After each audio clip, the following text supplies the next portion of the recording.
Hello, everyone, and welcome to the Courage to Identify podcast with me, your host, Sharon Angel.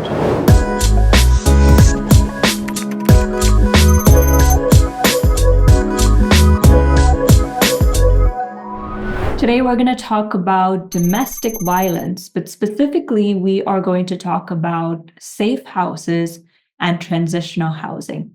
So, if you follow me on social media, you would be aware that I'm a huge advocate for victims of domestic violence, those who have gone through it, those who have survived it, those who have passed away because of unexpected situations. But today, I want to highlight a specific part of domestic violence or a specific state in the domestic violence journey, which is finding a safe house or transitional housing in order to find refuge, in order to find shelter, and find a sense of peace to escape that pain, escape that domestic violence situation the victim is in. So, I have a guest on today. We are going to talk for a bit, and then I will come back to you and share my thoughts. All right, so today we are here with Ms. Dorothy Krishnit. She wrote a lovely book about her identity, how her identity was shaped as a survivor of domestic violence. Hello, Ms. Dorothy. Welcome to my podcast. How are you? Hello, Sharon. Thank you for having me. I'm really good. Looking forward to sharing my story with you. Great. Thank you so much for being here. Now, you are a survivor of domestic violence. And when I read your book, I was so inspired specifically by one part of your story. But to set up and to give my audience a little intro about you, would you share a little bit of what you went through and how did you navigate that? How did you come out of it? And the courage it took to become a survivor of domestic violence? I was facing that violence because it doesn't have to be physical. It was emotional abuse, financial abuse, mental abuse.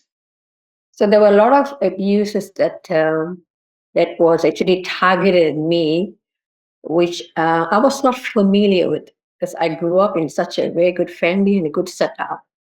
I couldn't understand that. Mm. So I always blamed myself and I want to better myself the next day so that everything will be okay. But nothing changed. So, when you were facing this abuse, how did you navigate your life, your emotions during that time? Because, as you said, culturally, we are taught to suppress our voice and suppress our opinion and suppress all our feelings to keep the peace in the household. So, how did you navigate life during that time? I had a lot of fear that I never had before. So I started to fear everything. I fear when he opened the door. I fear when he came in. I feared when he stood behind me. I feared when he was asleep. So I feared a lot of things that because I already know that something is not right. So what I did was I couldn't get a job because in Australia it's quite difficult to get. So a company from Brisbane actually called me and asked whether I want to do cleaning. And I said no because we have two servants, two maids in our house who clean our houses and one to cook and one to. And she was so nice. She said, "Oh, honey, no, this is just spray and wipe," she said. "We'll give you some training. You can get out of the house, you can do all that."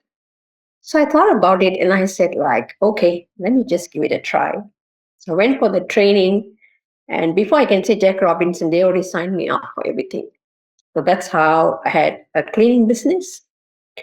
And I would leave the house very early, like 7 a.m., and I'll come back about 8 o'clock. So that took off a lot of stress from me because I was occupied. But that didn't fix the problem as well. So when I came back, there was a problem waiting for me in the house. So I didn't know what to do because I was in a different country, I was in a different environment, and I was not sure what else. So that cleaning business kept me until there came a day where he took my car. When I came back home one day after church, because sometimes I like to take the trains and the buses, which I love very much. So when I came back home and I realized the car was not there. So that's when from the real problem started. See, he made life very difficult So then I realized it's all about control. I should have stood up and fought, but I was afraid. Mm. I was afraid, yeah. Mm. So, how did that fear turn into courage? Because after that, you took some brave steps, you took some courageous moves. What was the turning point from fear to courage? The turning point is the fear actually reached the ceiling when the police showed up at the house because the neighbor had called the police and they had come. And they asked me a few questions, asked him a few questions. Apparently, he lied about it and they left. They actually monitored me 3 days prior before they actually took me out. So they were telling me, this is a dangerous situation, you have to go. I said, I can't go because he's sitting in the doorway. I cannot go through. So when he left, they called me again and said, is he in the house or not? I said, no. He said, so they said, I'm going to send you some transport. I'm going to bring all your things, get into the car, and we're going to take you to a safe place. So that's when I grabbed all my stuff.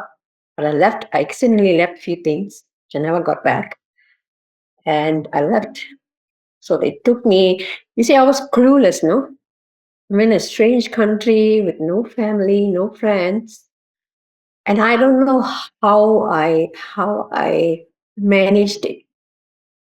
Probably, I think because I was brought up by my grandmother, probably years of she teaching me the Bible and all that kept me.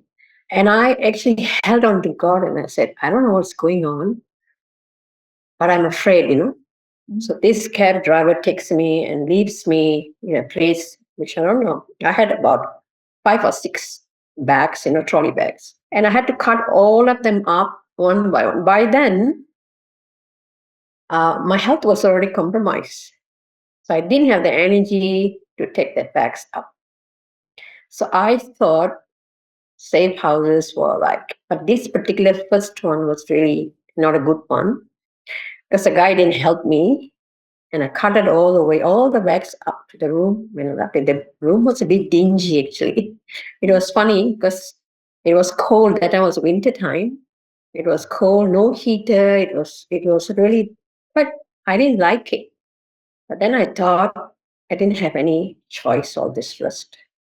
So he calls me in the morning at 8 o'clock and said, you have to take all your bags out. Manager of the safe house you're in right now? Yes. Mm. He said, you have to carry all the bags out because I'm going to call the Department of Domestic Violence and ask if you could spend another night here. I said, can you do that? Because I don't have energy. I've not eaten and I'm hungry and I'm thirsty. He said, no, you have to take all your bags out and then I'll call them and then you bring all the bags back. By the time it was already 8:25, it only was 5 minutes difference. But he didn't pay any attention to what I felt. I'll never forget that place. So I did take all my bags down. As soon as I put my bags down, he came and said, they have extended another night. You can go up again. So I had to cut all my bags up. That's how my journey started into the safe place. So it didn't start well, but Yeah. eventually I had really good places to live. Right. There are several places where, several countries where the safe houses or justice department is not well organized. Many victims are taken for granted. Like, for example, this manager that you're talking about, they really don't consider them as humans, but just as another person on the roster, person on the list that is coming in and going.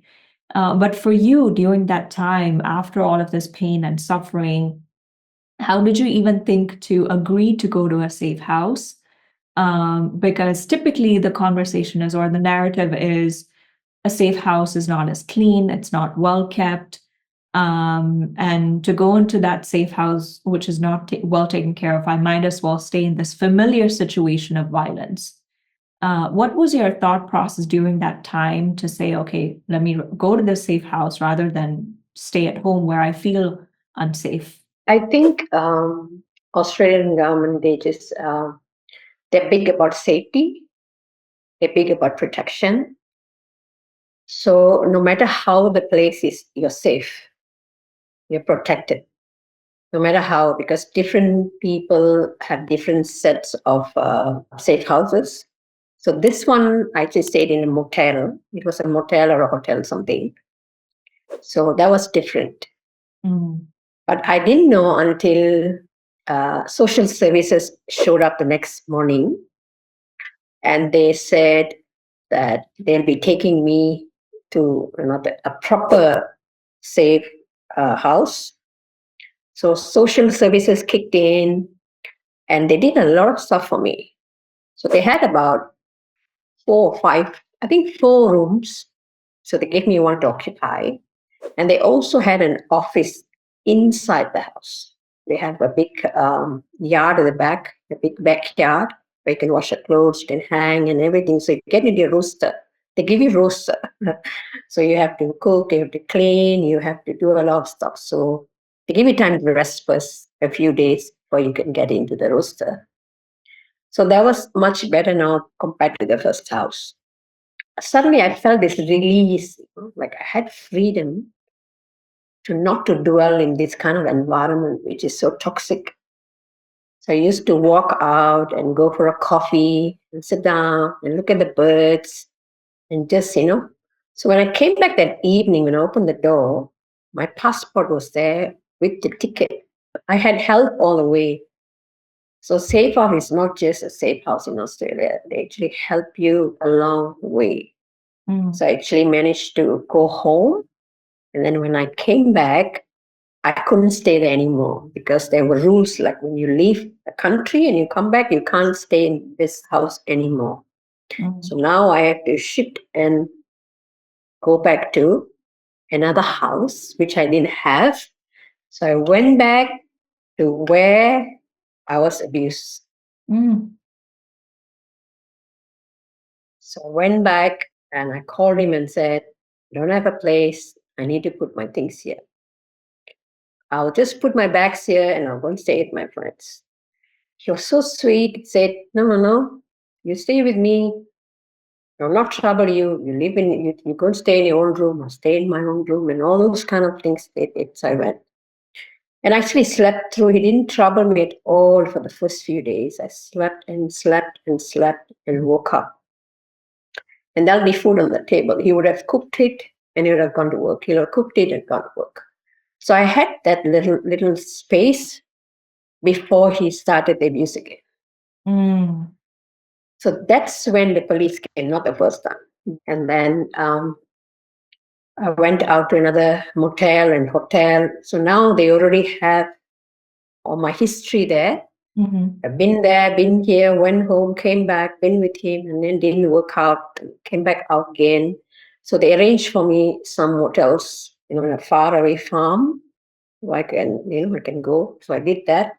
So Okay. every time there's a new set of social services that will reach out to you, just Mm. to make sure you have food, you have a roof over your head, you're going for counseling, you've gone to the doctors, and they are monitoring you and things like that. So they do all whatever is needed for you to survive. Because a lot of them didn't make it even after coming out. They were so depressed, and you have a lot of freedom in the safe houses when you go out. Nobody checks on you, so they go into alcohol, drugs, and everything. Some of them have died.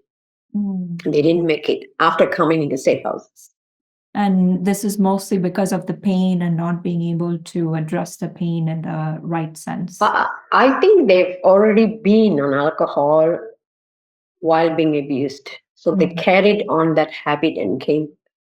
So after Yeah, you went to the safe house, what was life like? Did it change? Did it help you? yeah, that was the best safe house I've been because everything is different now, and I had really good staffs there.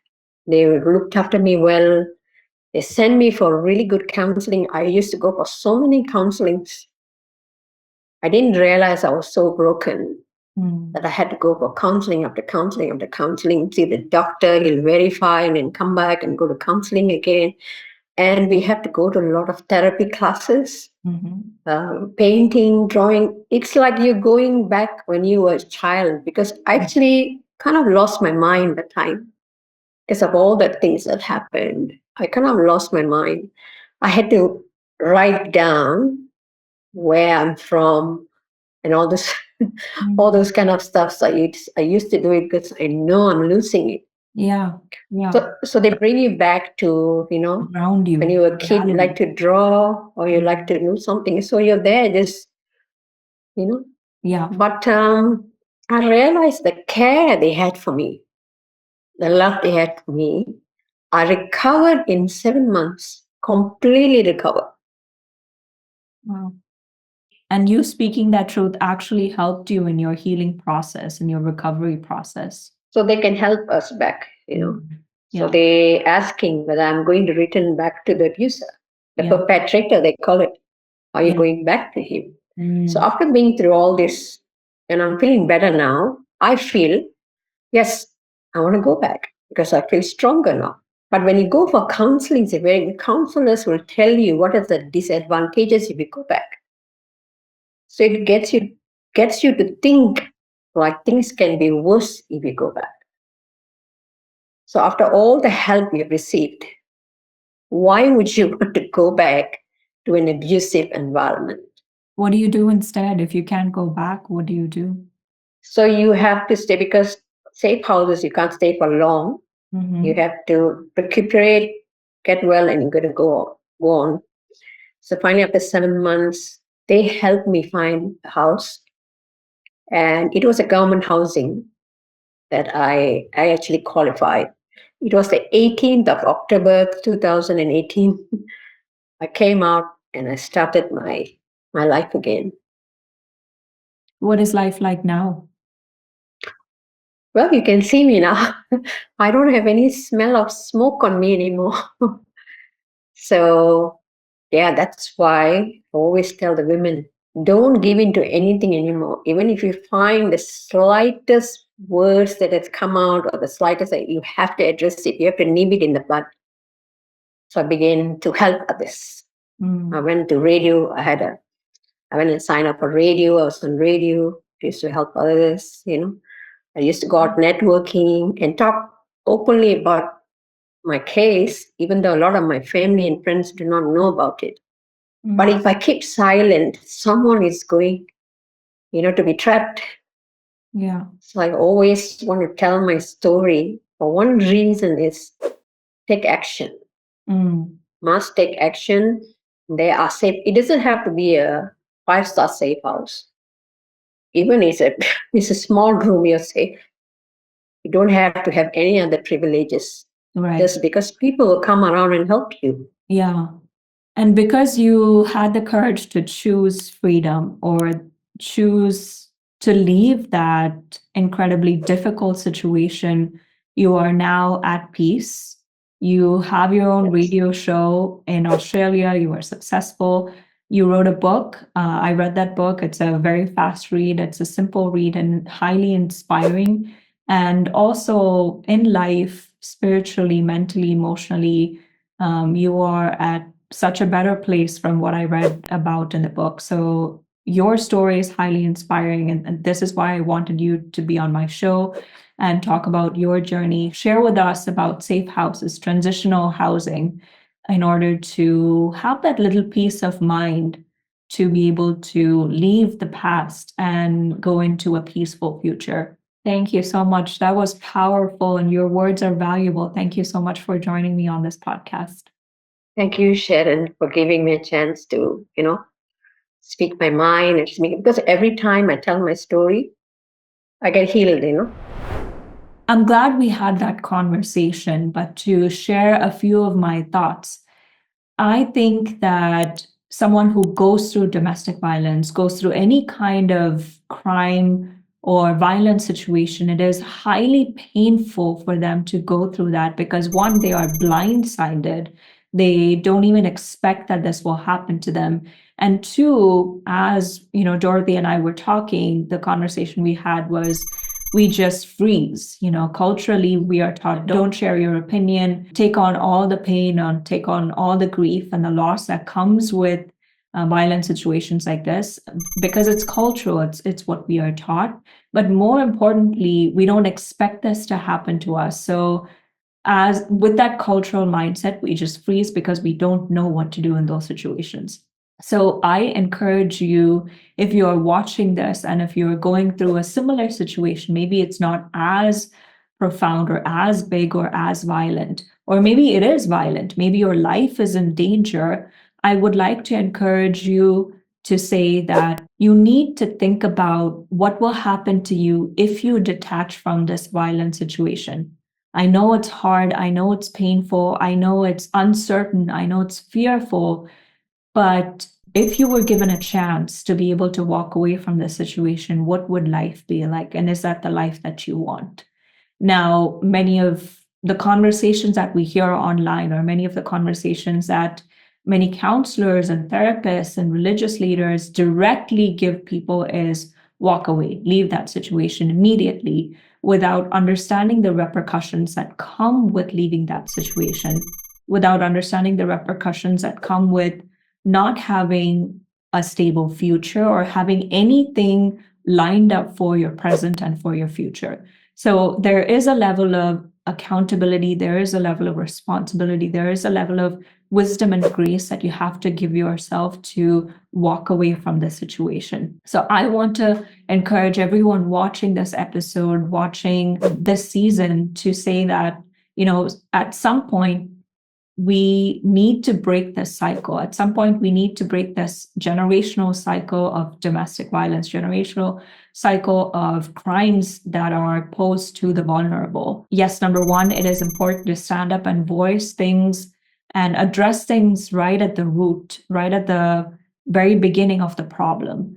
But more importantly, it's also important not to stay in a sense of naivety at a certain age. So, like 20s and 30s, I think it is very important for us to understand things of life, understand things of the world, because when we don't know that, it is very easy for others to take advantage of us. So, learn what finances are, learn how to keep your documents in a safe place, store it online. So wherever you go, you can take those documents with you. Learn things about having a job, having a side hustle, having just a small thing that produces some kind of income.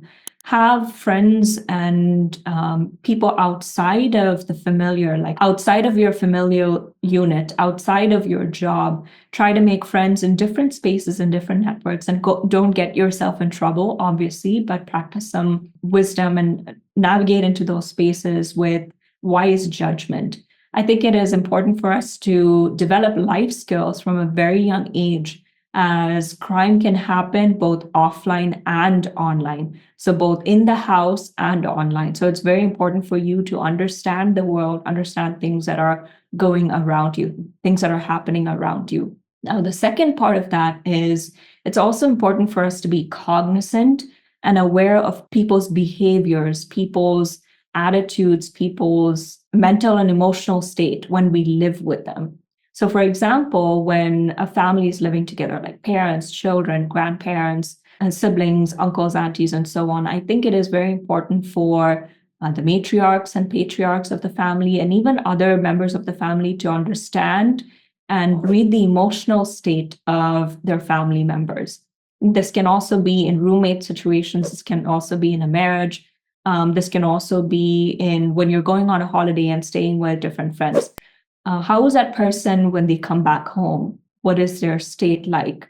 How are they feeling? How are they before they left? How are they after they left? And if something is off, your gut will definitely tell you, right? So when it's off, ask questions like, are you okay? What's happening? How are you doing? And I always stress asking this question, how are you, to someone you care about, someone you know, and someone you really want to understand, because those three words are so powerful. It can open up a person's feelings, it can open up a person's emotions, and just calm them down to a place to be able to find comfort and safety in you. So take note of those behaviors, take note of other people's emotional state, and just be aware, be cognizant of the reactions and emotions of people you are living with, people you are staying with, people you are rooming with.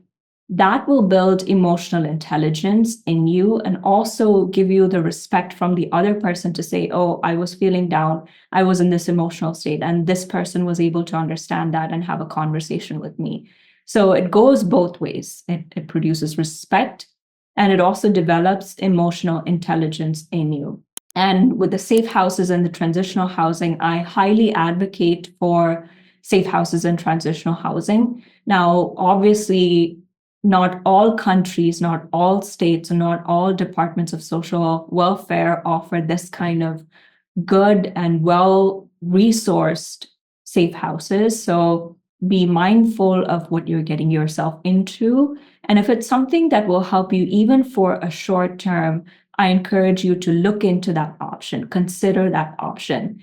And on the other side, there are many people who have friends, victims who have friends to house them or keep them for a little while so they can think, they can process, they can rest in order to make the right decision next. So consider these safe houses, consider these transitional housing, consider a friend's house, which will give you safety and you will be able to be vulnerable with them in order to allow your mind to process, allow your spirit to find peace, allow your emotions to find rest, allow your body to find rest in order to calculate your next steps. So whoever is watching this, if you are facing any kind of crime, any kind of violence, I encourage you to have strength. I encourage you not to crumble. I encourage you to believe in your gut, your spirit, in your wisdom that is in you, and make the right decision so that you don't have to stay in the cycle of violence. You are worth it. You are valuable. Your life is important. There are people who care for you and there are people who love you. And also, don't let domestic violence define who you are. Pain, shame, suffering should not be your identity. It should not define who you are, but your confidence, your value, your worth, and the decisions you make to come out of these negative situations is what will define you. So don't let your loved ones or those voices around you, the situations around you dictate how weak and how vulnerable you are, but let your strength and let the moves you make in order to better yourself define you and your identity. This is the Courage to Identify podcast with me, your host, Sharon Angel. If you would like to find out what I've been up to, you can go on to sharonangel.com, follow me on socials as I offer several resources, and I will leave a list of resources that might be useful to you so that you can contact and might be beneficial to you. And if you are watching this episode and you know someone who's going through these situations, be a friend, reach out to them and see how you can help them, because everybody can use those words. How are you? As I make these talks on several platforms, please be sure to follow me online. And this is the Courage to Identify podcast, and I will talk to you soon.